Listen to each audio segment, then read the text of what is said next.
What's the deal with meditation? Yeah, sure. Come on.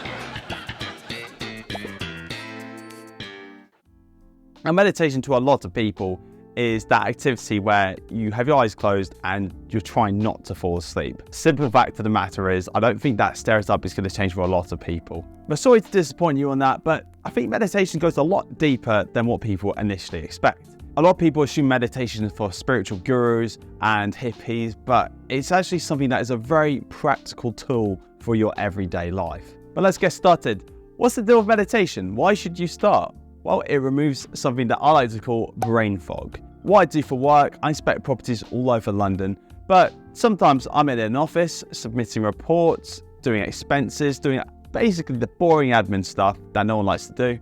But most of the time, I'm actually alone by myself. As you know, when you spend time alone, you have this annoying voice. This voice is either going to be your best friend or it's going to be that enabler for those shots on a Friday night. When this voice is your worst enemy, what it can do is distract you, like remind you of that catchy TikTok that you saw earlier, or it can even remind you of something embarrassing that you said earlier that day. Whatever it is, these thoughts actually clog you up, and when you get clogged up, it becomes so much harder to get into a natural flow state when you're working. And this is why meditation is so important, because what it does, it takes your attention away from your thoughts and onto the body, more specifically the movement of the breath. And this is why mindfulness is so important, which is the practice of being mindful of your body and also the thoughts that you have in your head. So even when you're doing non-meditative activities like walking or driving, you're still going to have this ebb and flow of the breath, which will keep you from being distracted with these really affecting thoughts. Another reason is that you can actually feel content being bored. There was an interesting study done by the University of Virginia a couple years ago,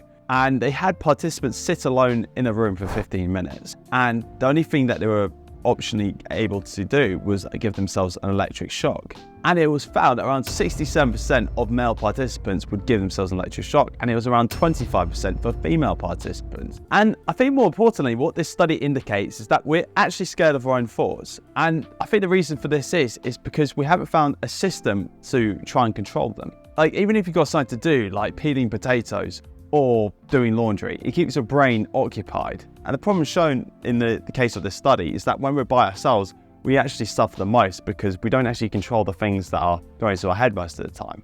And since meditation as a practice teaches you to be present, you're less anxious about the future. You're not worrying as much about things that have happened in the past. It teaches you about the utility of things that you can actually control. And for the final reason why you should start meditating, are you ready?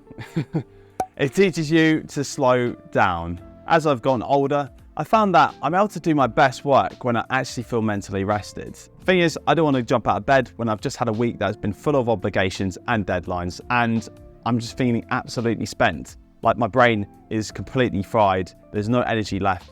However, recovery isn't just exclusive to bodybuilders on a rest day, it applies to all of us. Now, slowing down as a practice is knowing that you've overworked yourself and you need to take a step back before things just get a bit out of control. And it's commonly known in manufacturing, I think it's assembly lines, that they run at around 80 to 90% capacity.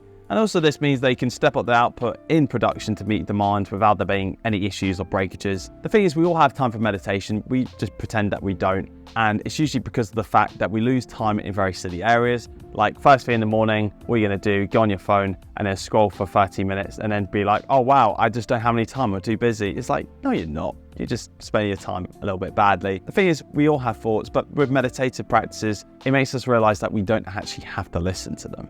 Anyway, guys, that is it. If you like this, comment, like, and subscribe, and I'm sure I'll see you in the next video. Take care. Bye.